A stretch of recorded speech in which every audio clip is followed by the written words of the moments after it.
On croit tous connaître les verbes, pas vrai? On les apprend, on les conjugue, depuis qu'on est tout petit. Mais et si on réalisait qu'ils sont bien plus que ça? Que ce sont en fait des outils secrets qui façonnent la manière dont on voit le monde. Eh bien aujourd'hui, on plonge dans cette vie secrète des verbes. Alors, voilà le programme. On va commencer avec une petite énigme littéraire, juste pour démonter la mécanique du verbe. Ensuite, on va jeter un œil à quelques exceptions franchement fascinantes. Et tout ça pour arriver à une conclusion assez surprenante sur le langage lui-même. Allez, c'est parti. Bon, pour commencer, on va se lancer dans une petite expérience de pensée. Tout ça, c'est inspiré d'un très grand écrivain et ça va être notre point de départ.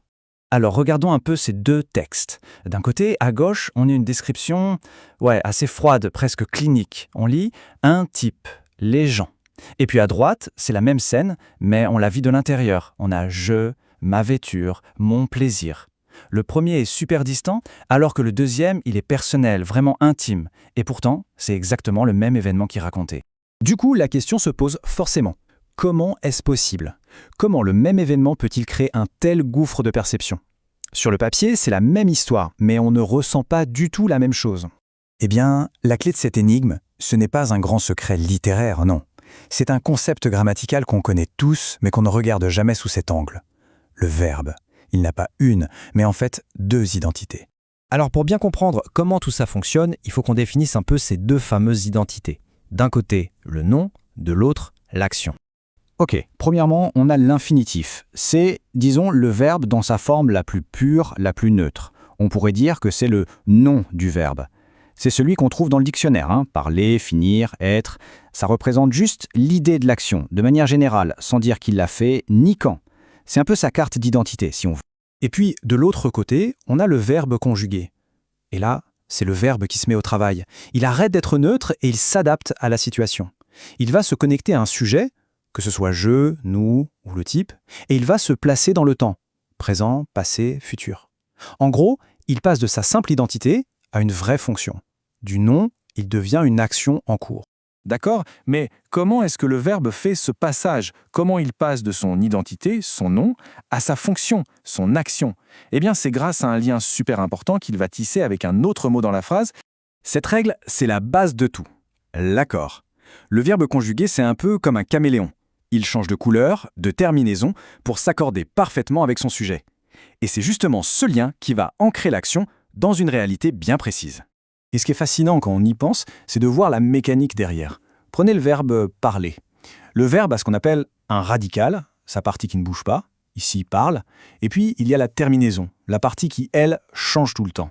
C'est cette petite terminaison qui porte toutes les infos. Qui parle et combien de personnes sont concernées? Je parle, eux, nous parlons, ONS.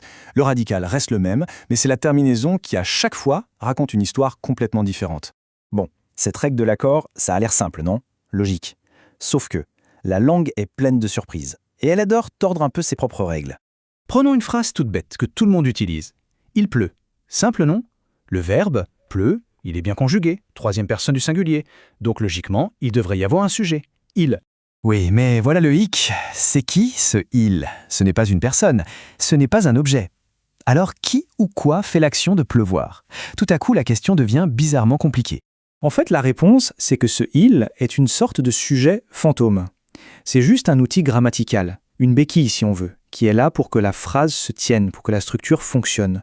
Mais en lui-même, il est vide de sens. Il ne représente absolument personne. Et ça, c'est crucial. Ça veut dire que parfois, l'action a l'air de se passer toute seule. Et cette petite bizarrerie de la langue française, elle nous ouvre la porte sur une question bien plus vaste. Si le sujet peut être un fantôme, est-ce que notre notion de sujet est vraiment la même partout dans le monde? Est-ce que c'est universel? Et la réponse, selon les linguistes comme Denis Kreisels, c'est un grand non. L'idée qu'on a, nous, d'un sujet qui commande le verbe, cette idée qui nous semble si fondamentale, ce n'est absolument pas une vérité universelle. Loin de là. En fait, il y a plein de langues qui s'en passent très très bien. Et là, la diversité est juste vertigineuse. On a des langues où le sujet est intégré directement dans la terminaison du verbe.